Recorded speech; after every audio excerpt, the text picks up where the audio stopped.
I was driving home and I saw a thermometer. It said 15 degrees Fahrenheit.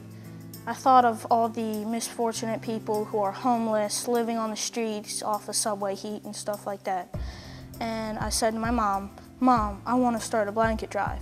In February, I got an email from a woman who said her son had done a clothing drive with friends and neighbors and had a bunch of blankets. How could she get them to me? And we met here at the Red Barn one evening, and Robert had never been out with us. He decided he wanted to do a clothing drive, and he heard about our organization, so he decided he would donate them to us. And it was a great thing. It was the end of February. We were running short on blankets. He came in with a delivery of blankets that lasted us another 2 weeks. So it was just, a blessing from God is the way I looked at it at that time. In June, I got an email from Robert's mom.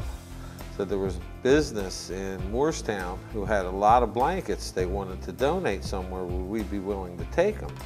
And I said, yeah, give me some specifics. How many, how are they packed? So I know how I have to move them. And I got another email from her, and she said it's 5 shrink wrap bundles, about 200 blankets in each one. And I'm thinking, I could pick them up in my van. I'll take the seat out, and it'll take a couple trips, but I can get them all because we could definitely use them.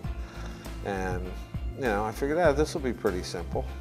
And so I contacted her and said, yeah, get me the name and phone number.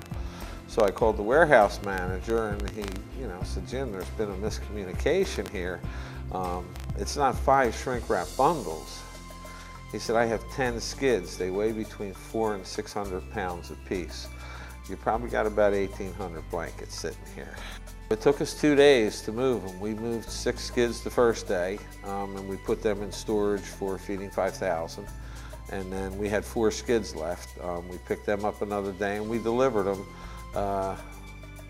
to 3 different groups. I don't think that most people really get the fact that God can work through children like me.